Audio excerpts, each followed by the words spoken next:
कुछ महिलाओं को डराने वाली बातें बताने जा रही हूँ। अपने दिमाग में एक इमेज बनाइए और सोचिए, ध्यान से सोचिए और ध्यान से बिल्कुल इस बात पर ध्यान देना कि अवस्था एक लड़की जिसकी उम्र 16 साल, जिसे 4-5 ऐसे डरावने चेहरे वाले लोगों ने पकड़ रखा है, जिसे पीटा जा रहा है और एक लोहे के खंबे को गर्म किया जा रहा है और जबरन उस 16 साल की लड़की को उस लोहे के खंबे से बांधा जा रहा है।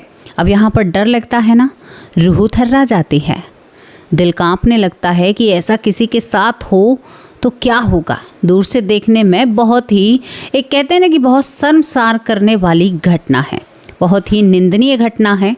लेकिन मैं आपसे कहूँ कि सावधान होना होगा उन महिलाओं को जो अपने पति को धोखा देकर दूसरे पराये मर्द से एक्स लड़ाती हैं। देखिए, बुरा मानने की ज़रूरत नहीं है क्योंकि सोशल मीडिया ऐसी खबरों से भरा पड़ा है, कहीं जगह नहीं है। धोखा चल ही रहा है, बहुत कम ऐसे लोग हैं जो एक दूसरे को धोखा नहीं दे रहे हैं। अब यहाँ पर एक मेन जो बात बनती है, सावधान होना होगा उन महिलाओं को, बिल्कुल सतर्क होना होगा जो धोखाधड़ी करती हैं, शायद एक से ज़्यादा या उस दूसरे वाले से भी ज़्यादा या 4-5 पुरुषों से रिश्ता रखती हैं या संबंध रखती हैं। तो सावधान हो जाइए, आपकी गति क्या होने वाली है। ये मत सोचना कि हम महिलाएं हैं तो हमें क्षमा कर दिया जाएगा, नहीं, आपके लिए भी सज़ा का बराबर आप हकदार हैं और आपको भी ज़रूर सज़ा मिलेगी अगर आप ऐसा गलत कृत्य कर रही हैं। दिन रात जब सोशल मीडिया पर खबर देखते हैं तो डर लगता है कि क्या होगा आने वाले कल का। दोस्तों, आज की एक रोचक घटना, लेकिन आज थोड़ा सा ऐसा हुआ है कि करे कोई और भरे कोई, लेकिन अंत भला तो सब भला। आज की घटना मैं आपको बताऊं, यहाँ पर आपको चलना होगा दाऊजी में बरखौली नाम का एक गांव है और बरखौली नाम के गांव में एक मालवी नाम की लड़की रहती है। मालवी नाम की लड़की जिसकी उम्र करीबन अभी ऐसी है 10 साल की ये मालवी होगी। मालवी के 3 भाई हैं और मालवी 2 बहनें हैं और बहुत अच्छे से रहती हैं। लेकिन यहाँ पर एक दुख भरी बात है कि मालवी की यहाँ पर पिता नहीं है। मालवी अपने जो भाइयों की सहायता करती है, छोटी सी उम्र में खाना बनाना भी सीख लिया है क्योंकि वक्त की मार जब पड़ती है तो इंसान बहुत कुछ सीख जाता है। धीरे धीरे वक्त बीतता है। मालवी के जब पिता नहीं होते हैं तो यहाँ पर मालवी की एक सहेली थी जो पड़ोस में थी, उसका भी नाम मालवी होता है।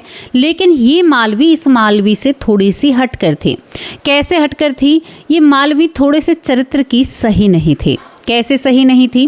दोस्तों, यहाँ पर मालवी कई लड़कों से रिश्ता रखती है जबकि वो गांव के लड़के होते हैं और जबकि वो उसके भाई लगते हैं।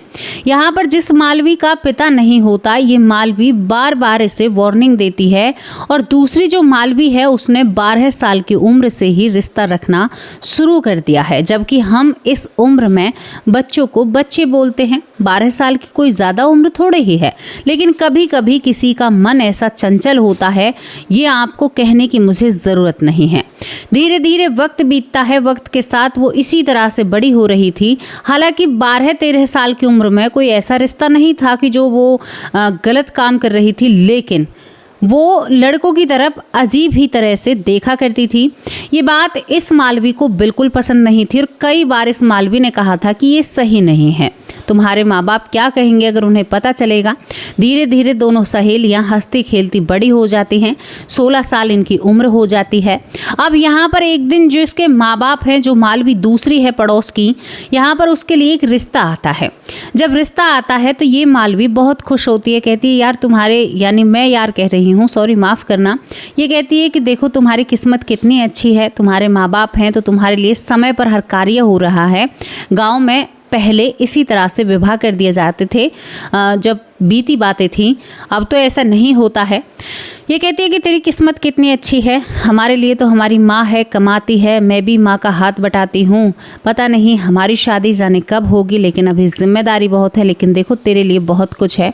और ये अपनी सहेली को समझाने लगती है कि देख तू ऐसा कर मालवी, तू ऐसा काम मत किया कर, देख अब तेरी सगाई हो चुकी है, एक लड़का जो तेरी ज़िंदगी में आने वाला है, यहाँ पर जितने भी रिश्ते तुमने कायम कर रखे हैं ना, उन रिश्तों को समाप्त कर दे। लेकिन मालवी हंसते हुए कहती है कि अरे यार, ज़िंदगी एक बार मिलती है, अगर इस ज़िंदगी में हमने कुछ ऐसा हासिल नहीं किया या कहते कि मौज मस्ती नहीं करी तो फिर इस जीवन को जीने का क्या फ़ायदा। लेकिन जिसका पिता नहीं था उसको ये बात बिल्कुल भी पसंद नहीं थी। वो कहती है देख मैं तुझसे दोस्ती छोड़ दूंगी, क्योंकि इतने दिन से वो वार्निंग करती आ रही थी, लेकिन अब उसे बुरा लग रहा था कि इसकी सगाई हो गई है, ये फिर भी ऐसा कर रही है और लोगों की आंखों में धूल झोंक रही है। इसी मलाल के साथ वो कहती है कि तुम मुझसे ज़्यादा बात मत किया कर, क्योंकि अब मैं भी जवान हो गई हूँ, तू भी जवान है, लोग क्या कहेंगे। और दरअसल ये थोड़ी इससे 1-1.5 साल बड़ी थी। यहाँ पर दोस्तों ये कहकर चली जाती है, लेकिन दोस्ती दोस्ती ही होती है। जब इसके घर आकर इसको मनाती है, कहती है कि अच्छा ठीक है, मैं सब कुछ छोड़ दूँगी, अब तू ऐसा मत कर। यहाँ पर इनमें बहुत गहरी दोस्ती थी, बचपन से ही, 10 साल की उम्र से क्या, बचपन से ही साथ खेली बड़ी थी। दोस्तों यहाँ पर थोड़ा सा वक्त बीतता है, 1 महीने बाद यहाँ पर उस सहेली की शादी हो जाती है जो मालवी होती है लड़के के साथ। लेकिन इसको मालूम चलता है कि शादी होने के बाद भी उसने जिन लड़कों से रिश्ते बना रखे थे उनसे अभी उनका, यानी कहते हैं ना कि उनके रिश्ते ख़त्म नहीं हुए थे, यानी वो जब आती थी तो उन सभी से मिलती थी। तो यहाँ पर बिल्कुल जिसके पिता नहीं है, इस मालवी ने बिल्कुल रिश्ता ख़त्म कर लिया था। उसने कहा कि नहीं, तू कभी नहीं सुधरेगी, तू वो कुत्ते की दुम है जिसे 6 महीने अगर मैं पैप में रखूँ तो भी सीधी नहीं होगी, और मुझे अब तेरी बातें बिल्कुल भी जायज़ नहीं लग रही हैं। दोस्तों यहाँ पर 2-4 दिन और निकलते हैं। अब इस मालवी की तबीयत खराब होती है। इस मालवी को इतनी तेज़ बुखार आता है कि मैं आपको क्या कहूँ कि बहुत ही तेज़ बुखार चढ़ता है। जवान थी। यहाँ पर माँ को दुख होता है, माँ बेटी को डॉक्टर को दिखाती है, लेकिन डॉक्टर कहते हैं कि आपकी बेटी जीवित नहीं रही है। माँ को यकीन नहीं हो रहा था। यहाँ पर वो कहती कि डॉक्टर साहब एक और बार देखिए ना, मेरा तो यही सहारा है, घर में सबसे बड़ी है, अगर इसको ऐसा कुछ हो गया तो मुझे तो बहुत बुरा लगेगा, मैं कैसे रहूँगी, इसके सहारे से मैं इन बच्चों को पाल रही थी। ये मुझे हिम्मत बहुत दिया करती थी, क्योंकि मालवी अपनी माँ को समझा करती थी। यहाँ पर डॉक्टर कहते हैं, ऐसे ही डॉक्टर थे गांव में जिस तरह के रहते हैं, उसने कहा कि नहीं बहन जी, मैं आपसे कह रहा हूँ आपकी बेटी जीवित नहीं रही है। ये बहुत ज़ोर ज़ोर से रोती है। रात का वक्त था, शाम को करीबन 8:30 बजे ही मालवी की मृत्यु हो जाती है। पड़ोसियों को पता चल जाता है। मालवी के शरीर को धरती पर लिटा दिया जाता है। मरने के बाद चारपाई पर नहीं रखते हैं। माँ पूरी रात रोते हुए निकल जाती है। सुबह होते ही पड़ोसी, क्योंकि पिता थे नहीं, यहाँ पर इसके लिए चिता की तैयारी की जाती है, यानी इसकी अर्थी को बनाया जाता है। गाँव में एक अर्थी तैयार की जाती है और मालवी के शरीर को उस पर रख दिया जाता है। पूरी रात मरे हुए निकल चुकी थी। ये लड़की टस से मस नहीं हुई थी। दोस्तों इसको शमशान घाट ले जाया जाता है। वहाँ पर जो गोबर के उपले होते हैं उनको जमाया जाता है और उन पर मालवी को लिटा दिया जाता है। मालवी को वहाँ पर लिटा दिया जाता है, लेकिन यहाँ माँ बहुत विलाप कर रही थी, सीने को पीट रही थी कि पहले मेरा पति चला गया, अब मेरी बेटी चली गई, अभी बच्चे हैं मेरे पास, भगवान मुझसे क्या क्या छीनेगा, मुझे कौन से दिन दिखाएगा, मैं कैसे जीवित रहूँगी, क्या मुझे और भी दुख देखने हैं। दोस्तों शमशान घाट में अपना काम चल रहा था। मालवी की चिता तैयार कर दी जाती है और एक तरफ उस चिता में अग्नि छोड़ दी जाती है, जो कि भाई के ज़रिए या चाचा ताऊ के ज़रिए उस चिता में अग्नि छोड़ी जाती है। लेकिन तभी मालवी उसमें से निकल आती है, एकदम से चिल्लाती है, अरे मैं जल गई, मुझे बहुत पीड़ा हो रही है। जब वो उससे निकलती है तो वहाँ पर कुछ लोग उस पर पानी डालते हैं, यानी वो इस तरह से जली नहीं है, बस गर्माहट उसे महसूस होती है, लेकिन लोगों को लगता है कि चिता को अग्नि लग चुकी है। अब यहाँ पर जो अपने थे वो तो ये कर रहे थे, लेकिन जो गाँव के बाकी लोग थे वो दूर भागने लगते हैं और कहते हैं कि मालवी तो एक आत्मा है और ये कैसे जीवित हो सकती है, ये सब कुछ सत्य कैसे हो सकता है। लोग इधर उधर भागने लगते हैं, लेकिन मालवी अपने भाई को गले लगाती है और कहती है कि मैं जीवित हूँ। दोस्तों यहाँ पर एक इंतज़ार किया जाता है कि भाई जब चिता यानी सबको अग्नि दी जाती है, तो उसके बाद एक इंसान घर आकर बताता है कि सबको अग्नि दे दी गई है, आप अपना आगे का कार्य कर सकती हैं। तो कुछ महिलाएं वहाँ से ज़मीन से कुछ समेट कर यानी बाहर जाती हैं कहीं पर उसे डालने के लिए। तो यहाँ पर वो महिलाएं इंतज़ार कर रही थी क्योंकि पूरी रात निकल गई थी, किसी के घर खाना नहीं बना था जो अपने खास घर थे। तब यहाँ पर देखते हैं सब इंतज़ार करते हैं, लेकिन देखते हैं कि मालवी बहुत सारे लोगों के साथ घर की तरफ बढ़ रही है। महिलाएं भी डर कर एक कच्चे से मकान में पीछे की तरफ हो जाती हैं कि ऐसा कैसे हो सकता है, इसको तो अभी नहला धुलाकर हमने अर्थी पर लिटाकर और इसको भेजा था, ये तो जीवित आ रही है और पूरी रात इसके शरीर में कोई हलचल नहीं हुई। दोस्तों मालवी जब घर में प्रवेश करती है तो काही की तरह यानी लोग छटने लगते हैं अपने आप और इधर उधर, ये तो भूत है। अब गांव में आप लोगों को पता है कि गांव में किस तरह की बातें बनती हैं जब ऐसा सब कुछ होता है। तो यहाँ पर मालवी कहती है कि मैं कोई भूत नहीं हूँ, मैं अपनी माँ की बेटी हूँ। एक माँ का दिल बहुत बड़ा होता है। माँ के सामने अगर बच्चे का प्रेत भी आ जाए या भूत भी आ जाए तो वो उसे भी सीने से लगाना चाहती है। मालवी की माँ ने मालवी को सीने से लगा लिया। मालवी रोती है। अब माँ कहती है कि बेटा तू जीवित है तो तू रो क्यों रही है। तभी वो कहती है कि माँ, जो मेरी सहेली है ना, चाचा की लड़की यानी पड़ोस में से ही, वो मालवी मरने वाली है। तो यहाँ पर उस मालवी की माँ भी बैठी हुई थी। वो कहती है कि तेरा जैसा नाम है तो क्या तू मेरी बेटी को मारेगी। मतलब वो उल्टा गुथने के लिए चढ़ती है। दोस्तों यहाँ पर ये कहती है कि नहीं, मैं ऊपर सुनकर आई हूँ, तेरी बेटी अब इस दुनिया से जाएगी, ये मैं सत्य कह रही हूँ। आज शाम तक वो चली जाएगी। दोस्तों उस माँ ने विश्वास नहीं किया और वो वहाँ पर बैठी थी। तभी कहती है कि हम तो तुम्हारे दुख दर्द में शामिल होने के लिए आए थे, लेकिन तुम लोग तो हमारे ही बच्चों को मारने की कोशिश कर रहे हैं। यहाँ पर मालवी के मुंह से निकलता है कि उसके जो कर्म है ना, उसकी सजा मुझे भी मिली है।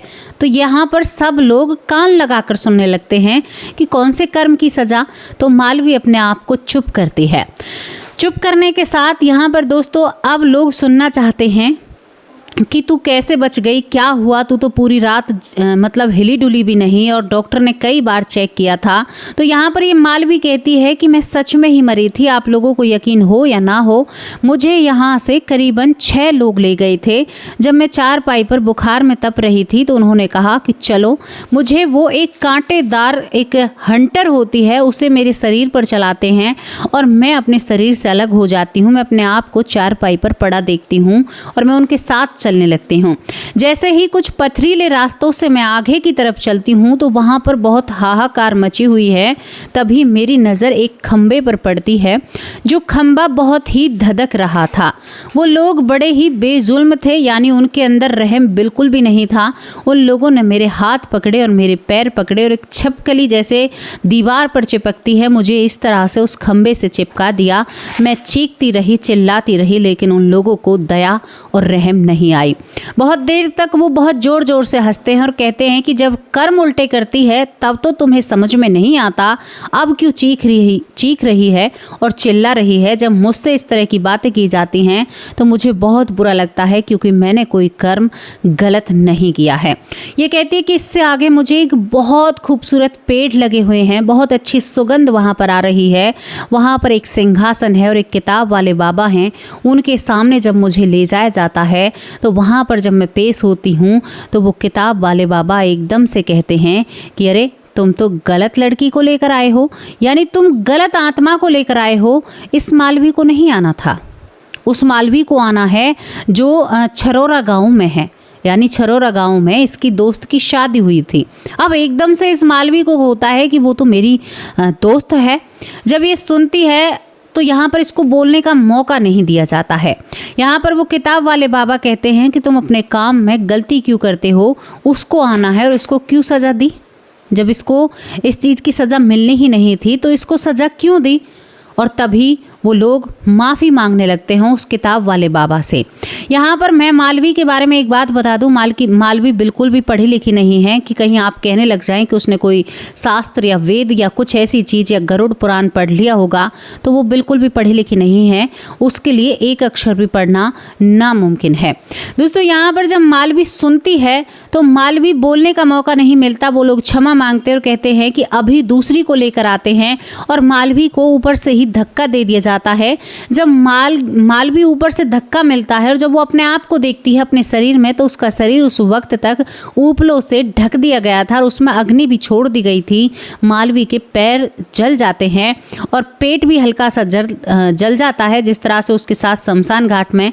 अब मालवी कहती है कि ये मुझे खंबे से चिपकाया गया था जब मेरा शरीर जला था, लेकिन वो लोग कहते हैं कि चिता में हमने अग्नि छोड़ दी थी, शायद उससे इसका शरीर जला है। दोस्तों यहाँ पर ये दो पहलू बने रहते हैं, लेकिन अब यहाँ पर इस बात को प्रमाण कब मिलता है? शाम को करीबन 4 बजे, क्योंकि सुबह के यानी शाम को 4 बजे जब मालवी जीवित होती है, तो जो दूसरी मालवी थी जो छरोरा गांव में थी, उस मालवी के प्राण निकल जाते हैं, क्योंकि उसको एकदम से उल्टी और हैजा लगता है और हैजे के पर्पज से उसके प्राण निकल जाते हैं। और यहाँ पर उस मालवी की माँ रोते हुए इस मालवी को बद्दुआ देती है, कहती है कि कलंकनी, तू मानस खानी है, तुमने मेरी बेटी को मार दिया, इस तरह के आरोप इस पर लगाती है और रोती हुई अपनी बेटी के पास जाती है, जो बेटी इस दुनिया से चली जाती है। मालवी जो ये बात थी, ये बात अपने माँ बाप को ही बताती है कि यानी अपनी माँ को ही बताती है कि माँ, मालवी को अब ये सज़ा दी जाएगी जो मालवी को सज़ा मिलनी थी, क्योंकि वो सज़ा तब मिलती है जो महिला दोहरा चरित्र रखती है, उसे खोलते हुए यानी लोहे के खंभ से चिपकाया जाता है या उसके लिए एक लोहे का पुरुष बनाया जाता है। जो महिलाएं गलत कृत्य करती हैं उनको उससे सजा दी जाती है या उनके साथ उन्हें यानी इस तरह का करना पड़ता है। मैं आपसे नहीं कहना चाहती। तो दोस्तों यहाँ पर जब मालवी अपनी माँ को बताती है तो माँ कहती है कि बेटी अब ये बात यहीं पर रहने दे, किसी को मत बताना, बेकार की खामा-खा की इन बातों पर विवाद खड़ा होगा। लेकिन दोस्तों विवाद हो चुका था। वो माँ अपनी बेटी के अंतिम विदाई करके घर आती है और मालवी से बहुत ज़्यादा लड़ती है। कहती है कि तुमने कुछ किया है, तुमने कोई काला जादू किया है या तुम तो चिता से वापस आ गई हो, तुम डायन हो, मेरी बेटी को खा गई। उस पर इस तरह के आरोप लगाए जाते हैं। तब उसकी माँ सामने आती है और वो कहती है कि तुम्हारी बेटी ने जो किया उसे मिला है, उसकी मृत्यु तभी हुई है। तो वो कहती है कि मेरी बेटी को किसी भी चीज़ की कोई नहीं मिली है, मेरी बेटी की तो मृत्यु यहाँ पर हैजा से हुई है या इस तरह की बीमारी से हुई है। दोस्तों यहाँ पर मालवी कहती है कि सब चीज़ की सज़ा है, वहाँ पर हर चीज़ आपको यानी आप जो भी कर रहे हो ना, क्षण भर का भी उसका भी हिसाब किताब है और वहाँ पर आपको देना पड़ेगा। ये तो 100% सत्य है, आप मानो या ना मानो। यहाँ पर ये मालवी की कहानी हमने आप लोगों को बताई, जो कि दाऊजी में बरखोली गांव में जिनका निवास है यानी वहाँ पर रहती हैं। तो आपको ये घटना कैसी लगी, इसके बारे में अपनी राय लिखकर कमेंट बॉक्स में ज़रूर भेजना और अपने कर्मों पर थोड़ा सा ध्यान देना। ऐसी बात नहीं है, सब लोगों को अपने कर्मों पर ध्यान देना चाहिए। दोस्तों यहाँ पर एक हमारी बहन है मीनाक्षी गोला जिनका नाम है, जिनकी बहुत ही ज़्यादा शिकायत रहती है मुझसे कि आप मेरा नाम नहीं लेती हैं, मैं आपको बहन मानती हूँ। तो आप मेरी बहुत लाडो और प्यारी बहन है, मैं आपको बहुत प्यारी बहन मानती हूँ। यहाँ पर शिवानी है, शिवानी का एक कमेंट जो मुझे हैरान कर गया, जिनका कमेंट मैं साइड में लगा रही हूँ, इसको पढ़कर ज़रूर देखना। कि उन्होंने कहा है कि हमारे स्कूल में हमें गलत शिक्षा दी जा रही है सनातन धर्म के प्रति, या हमें सिखाया जाता है कि सनातन कोई धर्म ही नहीं है। ये कहानी शिवानी की है। यहाँ पर राजेंद्र सिंह हमारे एक भाई हैं। राजेंद्र सिंह भाई कैसे हो आप? आपके कमेंट भी बहुत अच्छे होते हैं। राकेश अवस्थी भाई हैं मेरे, उनकी भी शिकायत रहती है कि आप मेरा नाम नहीं लेती। कैसे हो मेरे भाई, आप ठीक तो हो ना? यहाँ पर प्रेमचंद भाई आप कैसे हो? रमन भाई आप कैसे हो? सीमा अरोड़ा जो दिल्ली से मुझे देखती हैं। चित्रा वर्मा बहुत बहुत धन्यवाद। ज्योति श्रीवास्तव बहुत प्यारी माँ है। हीरा कुमारी बहुत अच्छी बहन है। लखविंदर सिंह भाई बहुत अच्छे भाई हैं। नीलेश सोलंकी बहुत अच्छे कमेंट करते हैं। दिनेश भाई कैसे हो? प्रतिभा मारू मेरी बहुत प्यारी बहन है। अनीता बहुत अच्छी बहन है। एलडीएच वाले भूप सिंह भाई बहुत अच्छे भाई हैं। संगीता बहन आप कैसी हो? सिकंदर सिंह भाई कैसे हो? जेपी भाई आप कैसे हो? मंजू चौधरी हमारी प्यारी बहन कैसी हैं? प्रेमचंद भाई आप कैसे हो? सत्यवंश संगम बहुत बहुत धन्यवाद। संतोष यादव बहुत अच्छे भाई हैं। विनोद कुमार बहुत अच्छे भाई हैं। डॉक्टर रंजीत कुमार मिश्रा बहुत अच्छे कमेंट करते हैं, मेरे बहुत अच्छे भाई हैं, बड़े भाई हैं। सुमन देवी बहुत अच्छी बहन है। रेखा सरपंच बहुत अच्छे कमेंट करती हैं। श्रद्धा शर्मा बहुत प्यारी बहन है। बिटिका बॉस बहुत अच्छे कमेंट करती हैं। सुमन बहन आप कैसे हो? राजेश कुमार बहुत बहुत धन्यवाद। जयश्री 16 बहुत प्यारी माँ है। एस कुमार बहुत बहुत धन्यवाद। जय इंजल बहुत बहुत धन्यवाद। जय इंजल सुरेंद्र पालकौर जो कि राजस्थान से देखती हैं। योग माया साहू बहुत अच्छी बहन है। मधुपमन माँ आप कैसे हो? नीता कुंतल मथुरा से हैं। मधुपमन माँ भी मथुरा से हैं। गुलाम मालविया बहुत बहुत धन्यवाद। राजा राम भाई कैसे हो? सीता मौर्य बहुत अच्छी माँ है। सुनील सैनी भाई कैसे हो? यहाँ पर सीता शर्मा बहुत प्यारी बहन है। सुरेश भारद्वाज बहुत अच्छे कमेंट करते हैं। सुभाष चंद्र बहुत प्यारे कमेंट करते हैं। यहाँ पर बबीता सिंह दिल्ली से बहुत प्यारी बहन है। सीमा बहन लखनऊ से बहुत अच्छे कमेंट करती हैं। शकुंतला भारद्वाज, वंदना चंदेल बहुत प्यारी बहन है। अनिल राज बहुत अच्छे भाई हैं। सरीवाला बहन आप कैसी हैं? बहुत आपने बताया था कि मैं ठीक हूँ, बहुत अच्छा लगा यह सुनकर। बीबी सिंह भाई बहुत अच्छे भाई हैं। रेणु शर्मा बहुत बहुत धन्यवाद। तुलसी शर्मा भाई कैसे हो? सुमन बहन आप कैसी हो? शकुंतला बहन आप कैसी हो? बिमला दलाल माँ आप कैसे हो? यहाँ पर ऐश्वर्या माँ आप कैसे हो? यशवंती माँ आप कैसे हो? आपकी तबीयत ठीक है? यहाँ पर सुमित्रा पौर बहुत अच्छे कमेंट करती हैं। शशि तांबी बहुत बहुत धन्यवाद। तारा कुमारी दिल्ली से बहुत अच्छे कमेंट करती हैं। जिन लोगों का नाम रह गया है वो मुझे माफ़ करना। हाँ, हमारे डॉक्टर सुरेश सोनी भाई जो बहुत हमारे अच्छे भाई हैं, बहुत अच्छे कमेंट करते हैं। अब आप लोगों से विदा लेती हूँ और इस घटना के बारे में ज़रूर चर्चा करना। कल हाजिर होंगे एक सच्ची और अच्छी स्टोरी के साथ। और दोस्तों एक और बात आपको बताना चाहती हूँ, कल दोपहर की वीडियो भी आएगी, उस पर भी अपना ढेर सारा प्यार दिखाना। अब आप लोगों से विदा लेती हूँ। कल हाजिर होंगे एक सच्ची और अच्छी स्टोरी के साथ। तब तक के लिए नमस्कार, जय हिंद, जय भारत।